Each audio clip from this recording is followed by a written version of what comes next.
Hello guys, it's Bob Powers here. Today I'm going to teach you something about the highest quality leather you can get in a shoe and how the quality of the leather itself affects not just how the shoe looks but the longevity of the shoe.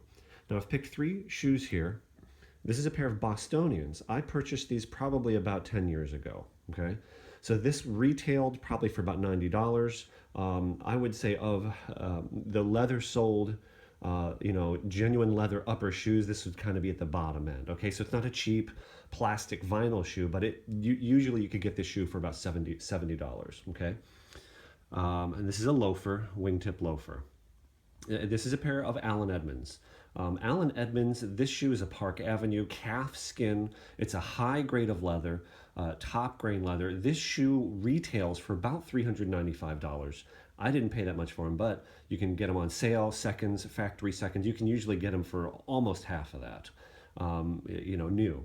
And these shoes are probably around 10 years old as well. Now, these shoes here, I'm going to come to in a second.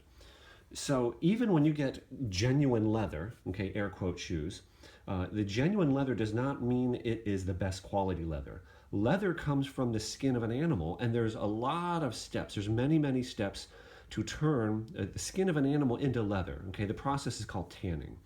Now, you can get lower grade leather, and I've talked about this on some of my other videos. Let's say I am a cow and I get a bug bite on my arm, or I bump up against a barbed wire fence and I get a scar. You don't want that scar on the outside of the shoe, so what they do is they can either grind it off, correct the leather, then imprint back in leather, the grain of the leather, but now you have a weaker leather.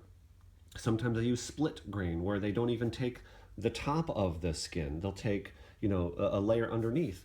So when you do that, let's look real closely and hopefully you can see it in the video. This shoe, again, is about 10 years old, and I probably have worn these things once a week, okay? Can you see right there in the video? Hopefully you can see that. That's a crack, okay? So these shoes have probably been worn a couple hundred times. Do you see the deep wrinkling there? Right there? Okay, that's normal. But now if you look in the light, it's starting to crack here. And as I showed you over here, it's definitely already cracked, okay? So even with religious use of shoe trees, polishing, keeping them dry, and even wearing boots like overboots, in the wet weather, this leather just won't last. Now let's compare this to a pair of Allen Edmonds. Calfskin, what that means is this leather comes from a young cow, okay? So the grain, and I apologize, it's not focusing, but what that means is the leather, okay, is gonna have a tight grain pattern. This is full grain leather, so in other words, it's not corrected, okay? And even though these shoes have been worn more than those, okay, look at this. It has that wrinkling, okay, on the leather, right? It does have the wrinkling, but you see absolutely no cracking. And I wish you could feel the difference in this leather. It's just soft, supple, but not weak. It's very strong, okay? Perfect, right? Look at that. You keep these shoes up, it's unbelievable how long they'll last. Now, this shoe in calfskin from Allen Edmonds, again, full retail price, which you should never pay, is $395.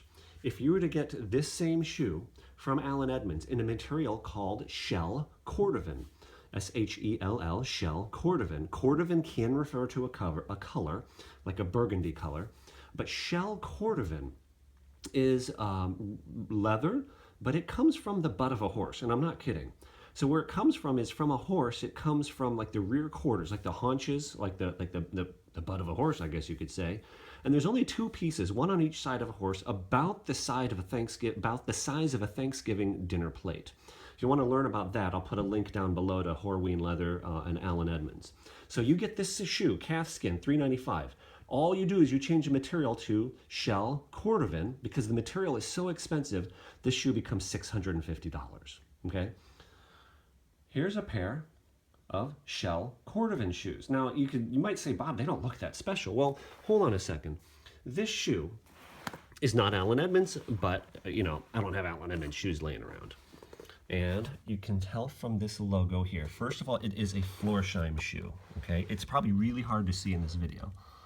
but can you see there? It is a Florsheim shoe, okay? It's a Florsheim Imperial. Do you see that right there? It's a Florsheim Imperial shoe, okay? And this shoe, based on, is a great site. I'll put a link below. A guy named David, vcleat.com. That code right there, this code right down here, okay? 936, I think it's 668 or 688. Anyway, that code right there, the 93 tells me it's a brown Florsheim Imperial, okay? And that code right there, according to his website, CHC means it was made in March. H means the year was 7. Okay, so we don't know if it was 67, 77, 87, 97, but we do know this. They stopped using that scripted Florsheim logo like in the early 90s. So this shoe was made before early 90s. Because of the design of it, I don't believe it was made in the 70s, so I'm 99% sure this shoe was made in March of 1987, making it 30 years old. Now, I know this is a high mileage shoe, okay? They're not mine, I'm just restoring them, okay? Do you see that line right here? Okay, do you see the stitching? That line means this sole has been replaced. Now, this is a double oak sole. Look at this. Do you see how thin this sole is? Okay. Do you see how thick this one is? So this shoe had been worn enough to wear out a double thickness sole and have another one put on, and it's got some wear on it too. Okay? So even though with all those mileage, here's what's so special about Shell Cordovan. So this is a 30-year-old shoe, okay? I'm gonna try to see if we can get this in the light here. 30-year-old shoe. Look at the surface of that. It doesn't even have those creases. Now what I'm trying to do with this shoe is it's still got wax on it. I'm trying to strip it all the way down. So I've stripped off pretty much all the wax. So that's why this is not shiny. So it'll get mirror shiny, don't you worry about that. But look at this, after 30 years and a lot of miles of wear and being resold, it doesn't even have any of the creasing that Calfskin has, right? Shell Cordovan is extremely strong, extremely tough, extremely expensive. That's why some of the best shoes are made from Shell Cordovan. Now you can see where this shoe is, really coming apart. It's not the Shell Cordovan itself, it's the, like the heel counter lining is coming apart a little bit there, So anyway, Florsheim doesn't really make these level of shoes anymore, but back in this day, their shoes were equivalent in quality, in the 80s, especially early 90s. Is when the quality dropped, equivalent to the top-end shoes today. So that's a little lesson on what is Shell Cordovan. Extremely strong, extremely tough. Another thing is if you look at the color, at first I picked these shoes up and I thought they were black. I don't know if you can tell in the light. They are actually a brown. The tone changes. There's variation in the color when you go around the shoe. That's how you know the depth of the color. And the variance in it, that's how you know that it's, a real material. Usually the shoes that are the cheap leather, they put, sealants, chemicals, and colors on top of the shoe, so you're not even really seeing the leather. So anyway, hope that made sense. There's Shell Cordovan horse butt leather.